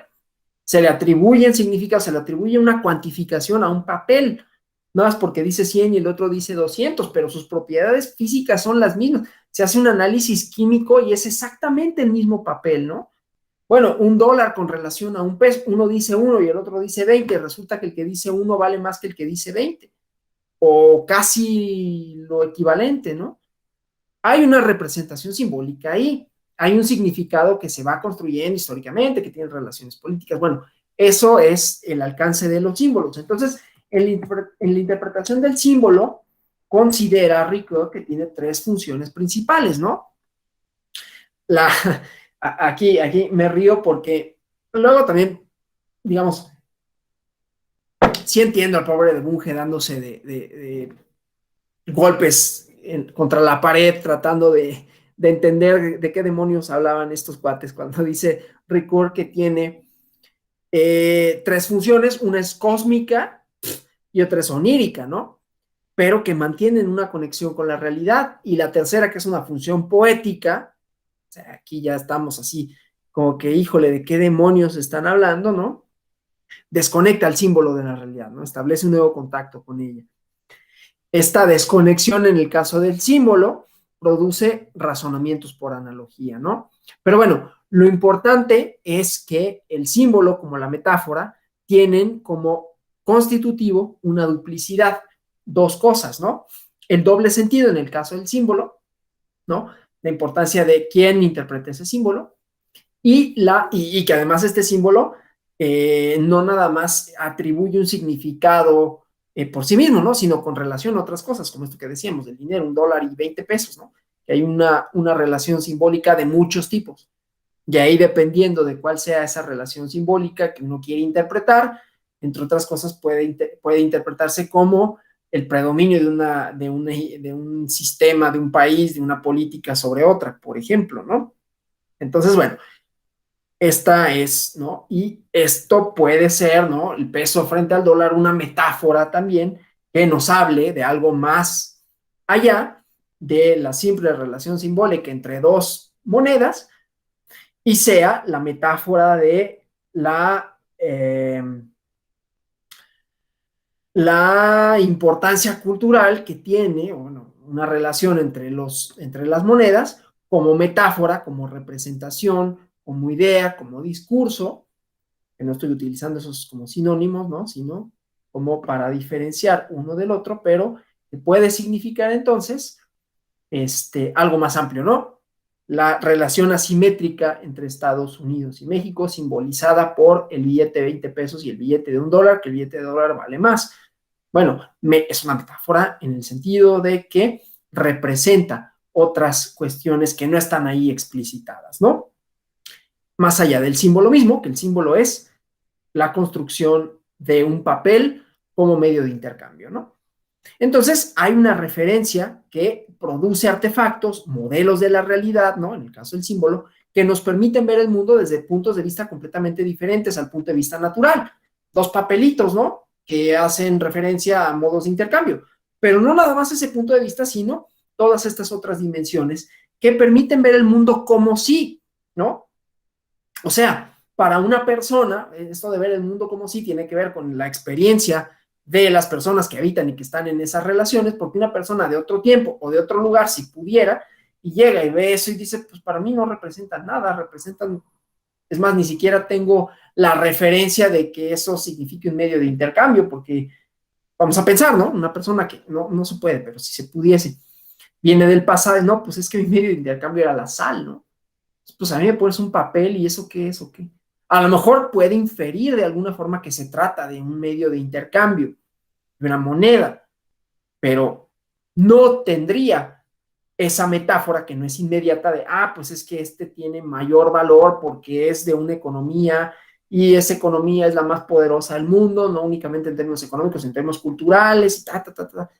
Pues yo todo eso no lo sabía, ¿no? Entonces, esa es la importancia de el ser en el mundo, de las dobles referencias, etcétera, ¿no?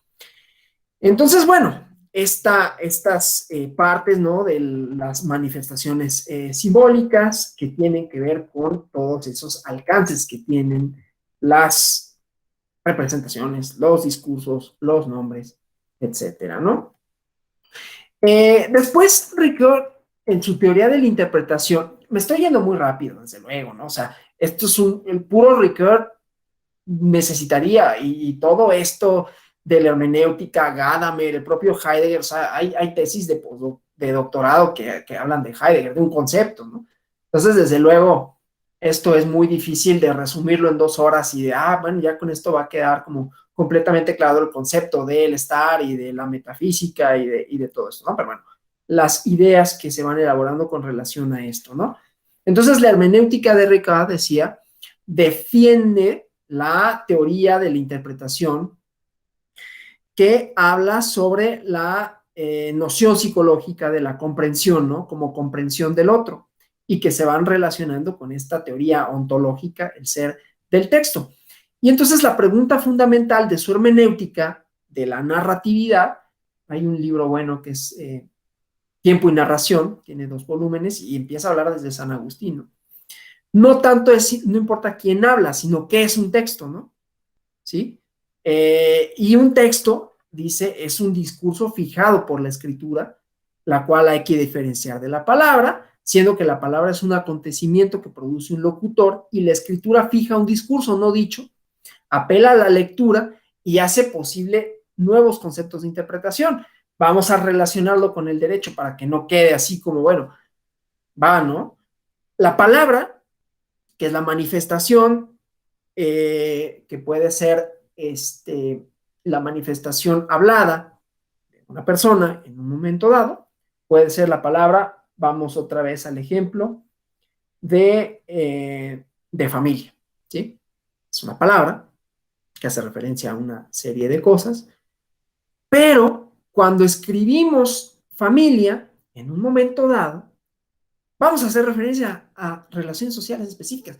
Si leemos la palabra familia en un texto de hace 200 años, hay una referencia a cierto tipo de relaciones sociales que no están aquí hoy más que en la cabeza de una funcionaria de otro lugar, ¿sí? Ahí hay una posibilidad de darle nuevas lecturas a esa misma palabra porque simboliza una serie de relaciones y que entonces hay unas relaciones de subjetividad, intersubjetividad de sujetos entre quien lo escribe y quien lo lee. ¿Sí? Inclusive cuando uno lee, hagan el ejercicio. En en las meditaciones metafísicas, Descartes describe a los animales como seres que no tienen alma y que por lo tanto pues no importa mucho infligirles dolor. Y uno lo lee ahorita y dice, está loco, ¿no? Qué sádico, ¿cómo? Pero sabemos que tienen dolor y creamos relaciones con ellos, ¿no? Claro, leído así, también la política de Aristóteles es una barbaridad diciendo que hay hombres que por su propia naturaleza no son libres. Entonces, hay una reinterpretación, no de lo que dijo Aristóteles, sino de decir, bueno, lo dijo en un momento dado, pero ahora esas mismas palabras que utilizó tienen otro significado. Entonces, el texto se constituye como un lugar en donde está el escritor y el lector, ¿sí? Y por lo tanto, también dice Ricoeur, es una obra abierta, ¿no? O sea, esta idea no se le da al lector como un objeto fijo de referencia, como ocurre con la percepción, ¿no? Sino es un territorio, es un espacio donde se explora y donde el aventurero puede ejecutar diversos viajes que van enriqueciendo su experiencia de viajero, digo, metafóricamente diciendo, pues esto, los textos van configurándose de diferentes formas, van modificando el horizonte de expectativas que el propio texto presenta al lector, ¿no? En el mundo que se despliega, ¿no? Sus frases, sus palabras transportan de una forma, ¿no? Entonces, el trabajo de la lectura en esta tradición hermenéutica es similar y por eso decía Ricoeur, no es que haya quedado sin decir esta parte de onírica, ya se lo brincó porque no supo cómo explicar lo onírico. Lo que pasa es que la parte onírica en la tradición hermenéutica es el trabajo similar al sueño en el psicoanálisis, ¿no? Entonces, el sujeto ya no es un mero pasivo receptor, sino que adopta una actitud activa, ¿no? En esos procesos sintéticos a través de juegos de retenciones, de protenciones y van aflorando el significado del texto, ¿no? El poder que todo texto lleva en las frases que lo configuran. Entonces, el poder decir de todo texto tiene que ver con el mundo presente en el texto, ¿no? Es el que posibilita que un texto vaya más allá de sus referencias. Esto que decía, la importancia del sujeto que lee. Y entonces, esta doble dialéctica, ¿no? Centrada en torno al mundo del texto, es lo que hace que toda obra sea una realidad abierta y toda lectura una experiencia viva. No solo transportarse a la época, sino ver cómo eso se ha modificado, cómo los significados se han transformado, igualmente, y cómo se resignifica la propia obra en el texto, ¿no? Entonces, este planteamiento conduce a Ricoeur a una ampliación de su primera hermenéutica, ¿no? O sea, ya no nada más es descifrar los símbolos en el doble sentido que nos referíamos, sino que hay una totalidad significativa que es un texto. Un texto es una unidad cerrada sobre sí misma que exige ser explicada, ¿no? Para luego ser comprendida. La tarea de la comprensión de esta es la hermenéutica. Y entonces esta ampliación de la hermenéutica se cumple de manera paradigmática en la lectura, ¿no? Que no nada más es el texto, sino una comprensión que hace el propio lector para comprenderse a sí mismo, ¿no? Entonces, de acuerdo con Ricard, la interpretación de un texto se acaba en la interpretación de sí mismo, ¿no? De un sujeto que desde entonces se comprende mejor, se comprende de otra manera o comienza a comprenderse. Como me sitúo en un momento determinado con relación a conceptos, ¿no? Vamos a ponerlo en el análisis jurídico, ¿no? Podemos conceptuarnos como los que fueran, los que sean, los que vayan a ser, los que hayan sido, operadores jurídicos, pónganle abogados, profesores de derecho, jueces en algún momento, secretarios de estudio y cuenta, lo que sea. Vamos a tener una definición contextual, pero nos vamos a situar con relación, vamos a tomar una posición con relación a esa definición. Me aparto de la definición de familia que se establece tal, tal, tal, porque tal. Me aparto de la definición o me ciño a una definición y ahí me estoy yo situando, ¿sí? Como un lector de una realidad que se representa en esa palabra, pero que esa palabra está simbolizando otras cosas, otros discursos, ¿sí? Entonces, interpretar es comprender nombres, símbolos, comprender textos, pero decía, comprenderse a sí mismo. Me posiciono a partir de una definición como contrario a por una serie de razones, por ejemplo, ¿sí? Los alcances de tal artículo son inconstitucionales. Me estoy posicionando desde una perspectiva, ya hago la lectura y hago la interpretación. Desde una perspectiva, no sé, realista, este elemento, se ha configurado de esta forma. Entonces, ahí es donde se van planteando estas ideas. Y bueno, para seguir con Ricoeur, vamos a acabar con él, esto que decía de la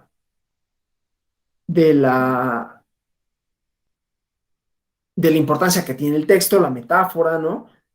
Esta idea de los textos como obras abiertas. Vamos a entrar a la idea de la hermenéutica narrativa, como lo considera Ricoeur, ¿no? Este planteamiento en tiempo y narración considera que no solo desde la retórica de la persuasión, ¿no? El discurso como una serie de manifestaciones para convencer a un auditorio, ni desde el punto de vista del autor digno de confianza, sino de una teoría estética, ¿no? Y entonces en el primer volumen, Ricoeur, y es un volumen relativamente, o sea, no es tan viejo, ¿no? Es de los 80, 83, yo diría súper joven, ¿no? Apenas un año más viejo que yo. Ricoeur despliega esta plenitud hermenéutica, ¿no? Una hermenéutica de la efectividad del texto, en donde está el texto con su mundo propio, ¿no? El texto, el que hace referencia, el texto, el lector apelado por el texto, ¿no? Cómo el texto se vincula con el lector, y el mundo de la praxis cotidiana al que uno y otro se refieren, ¿no? Entonces, el texto como obra abierta tiene este poder creador que se manifiesta en un proceso de interacción, ya lo mentamos varias veces, ¿no? Entre el lector y el texto, que supone una crítica de la primacía de la teoría platónica de la representación, ¿no? Y el paso al primer plano de la mímesis. La representación de Platón, ¿no? Que hay el mundo de las ideas, en donde están ya configuradas las representaciones de los objetos que nombramos y que pues únicamente cuando las nombramos pues estamos haciendo referencia a esa preexistencia, ¿no? Esta dimensión pues de la consideración de los textos, la dimensión clásica de ellas, no tiene elementos transhistóricos porque se actualizan, ¿no? En procesos temporales que mantienen vivos a los textos en contextos, históricamente distintos a donde se originan. Entonces, es una idea de hipóstasis neoplatónica, ¿no? Que se reencarna y que se actualiza a lo largo del tiempo, donde hay una identidad en todo el proceso histórico. Entonces, en vez de esta correspondencia platónica, ¿no? Donde la obra manifiesta un significado representativo, es decir, ya existe en el mundo de las ideas, ya está esto, y entonces nada más se concretiza cuando yo digo que esto es una taza, pero ya existía esa representación previo a que yo la nombrara. En vez de esa correspondencia, ¿no? La interacción del texto configura un campo de observación y las normas sociales, las normas históricas de su entorno y de sus lectores. Entonces, rompe con este paradigma de la representación y pasa al paradigma de la creación, ¿no? Resaltando esto, el componente fundamental de los efectos que toda su obra suscita a los procesos de comunicación en contextos temporalmente diferentes a aquel en el que surgieron, ¿sí? Los conceptos jurídicos, ese es un ejemplo muy claro, porque el concepto de persona surgió en un contexto muy diferente, en un momento muy distinto, y sus significados han cambiado, no obstante, ¿no? Entonces, lo clásico de una obra no estaría en algún elemento intertemporal, ¿no? O más bien intemporal, ¿no?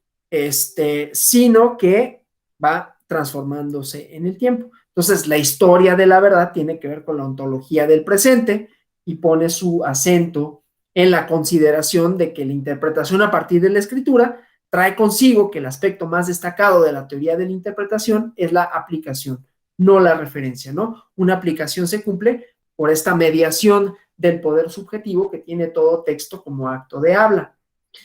Y bueno, la configuración narrativa de la realidad es la que crea el mundo del texto y tiene unas diferencias importantes de la síntesis de la que habló Kant, ¿no? Es la que produce el concepto.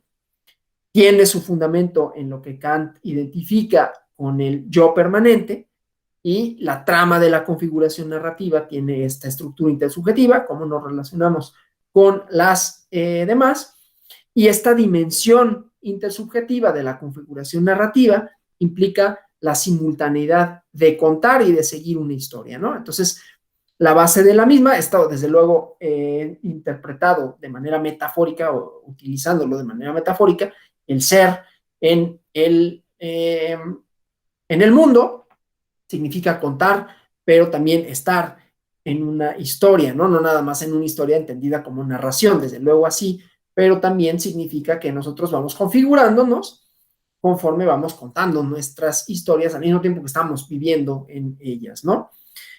Entonces, bueno, esta última hermenéutica de Ricoeur actúa no sobre el nombre, como la semiosis, ni sobre la frase como la semántica, sino como el discurso como obra, ¿no? Como completud. Y entonces, el mundo en donde se despliega es lo importante, ¿no? Mundo en donde se despliega el texto y la hermenéutica tiene que desvelarnos esto, ¿no? La hermenéutica no considera el lenguaje desde el punto de vista de referencia, conjuntos de nombres, ni desde el punto de vista de la atribución como la lógica, sino desde el mundo que se nos presenta en el discurso como totalidad, ¿sí? O sea, cómo nos vamos relacionando con todas las relaciones, valga la redundancia, de las que somos parte, pero que también nos atraviesan, ¿no? No es que yo quiera establecerlo de una manera, ya estaba el mundo interpretado de esa manera y yo me relaciono, me inserto a de una forma. Entonces, la filosofía de Ricoeur es una filosofía hermenéutica en donde el lenguaje tiene una manifestación importante, ¿no? Empieza siendo una hermenéutica de símbolos, en los términos que lo dijimos, y pasa a ser una hermenéutica de los textos y termina siendo una narrativa, porque la narración en el proceso de comprensión de uno mismo, ¿no? Cómo me relaciono, pero cómo cuento esa relación en diferentes momentos, ¿no? Cuando yo manifiesto, no más cuando cuento de, ¿cómo es que llegué aquí? Sino cuando me expreso, estoy haciendo una serie de referencias hacia cómo me concibo en el mundo, ¿no? Como juzgador, ya pusimos el ejemplo.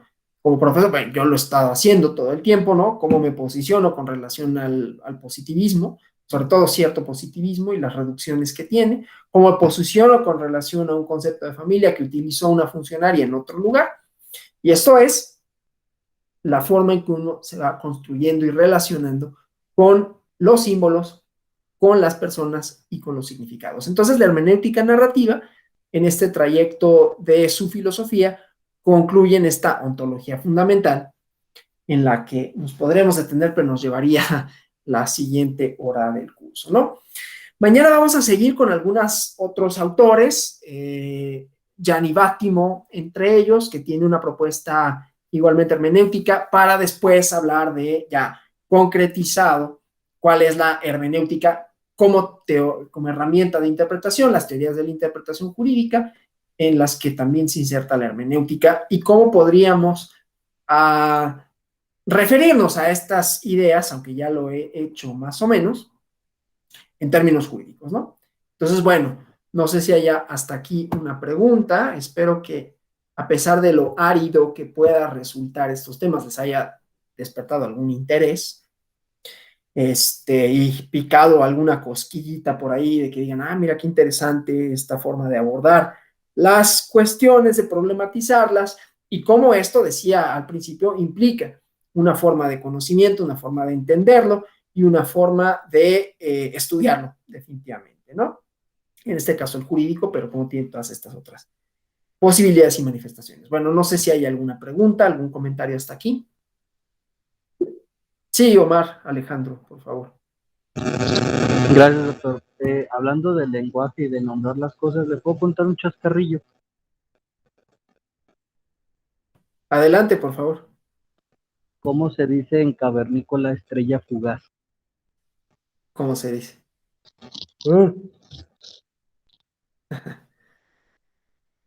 Muy malo, perdón. No, sí, a ver, es que si entendí es como se representa de una manera distinta porque hay unos lenguajes muy chiquitos, no hay palabras para expresar esta cosa tan científica que sería una estrella fugaz, ¿no? Supongo. Así Entonces, mero. sí, evidentemente en las formas lingüísticas de representación, inclusive de los fenómenos, pues hay ideas, ¿no? Cuando las ideas son pocas, pues las palabras para manifestarlas lo serán igualmente. ¿Algún otro comentario, cuestión? Bueno, entonces nos vemos el día de mañana. Vamos a seguir con estas cuestiones hermenéuticas, ya hablando de la hermenéutica como una herramienta del derecho, más allá de que tracé algunas relaciones que pudo o ha tenido con el derecho, cómo esto se diferencia del positivismo, y ya veremos algunas otras técnicas de interpretación, ya hablando no solo de la hermenéutica como filosofía, sino cómo se concretiza en el análisis de textos jurídicos, ¿no? Gracias a ustedes, buenas noches y gracias por los comentarios. Espero que haya sido interesante y no demasiado confuso, ¿no? Hasta mañana. Gracias, Evelyn.